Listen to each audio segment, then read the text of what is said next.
noticed how the pace of this life will never create the margin for you and I to sit down and reflect on where we've been, where we're at, where we're going.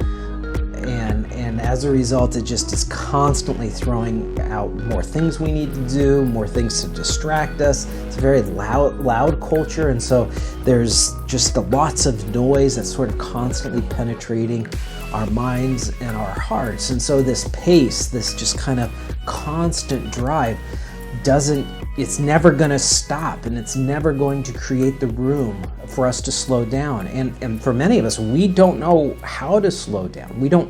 When we do, maybe we don't like where our minds go, where our hearts go. We don't like just kind of how we use that time, because we've never really learned the skill of creating the margin to reflect on these things. And so as a result, there's a restlessness in our souls. Where we long for more, we want to get more out of life. We want to live with a greater and deeper sense of purpose and meaning. And the thing is this, that's never going to be given to you. You have to, it's your responsibility, it's my responsibility to create that space for ourselves. And so that's what I'm hoping you'll be able to do. I'm going to kind of break this down into some really simple things so that we can kind of slow down the pace of life at the beginning of this year.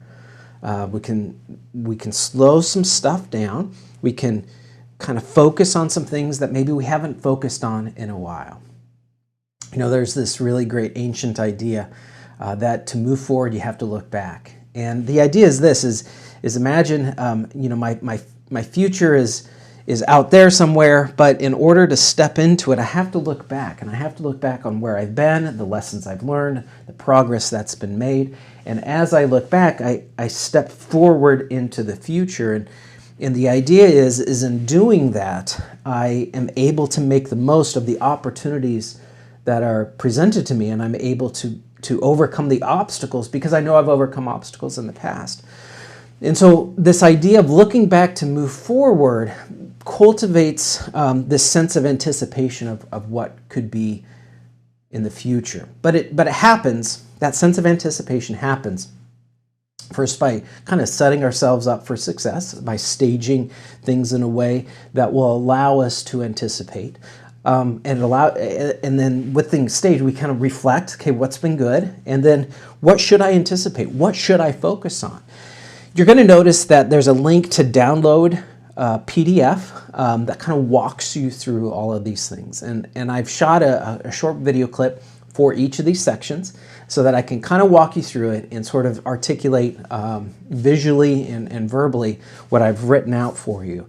I want you to know I've taken these ideas and I've borrowed them from a bunch of different sources, and so this is sort of things I've lived with for many years, and I've learned how to sort of create time at the beginning of a new year to set up that year with the most amount of success possible. And what I found is that as I've done this, as I've anticipated, I'm able to position my life in a proactive way, which allows me to press into the purpose and meaning that the Lord has for me. And all I have to do then is stay focused on the things that are my priorities.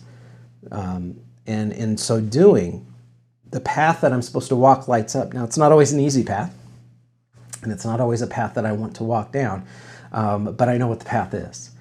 And I know that because I've reflected on the past, I've taken the time to sort of cultivate these things deep into my soul, I can anticipate these opportunities that are laid out in front of me. So I'm looking forward to kind of breaking these things down with you, and I think if you'll walk through this in an intentional way, you'll be really blessed, and you'll be encouraged, and you'll kind of be excited about what is coming in this year.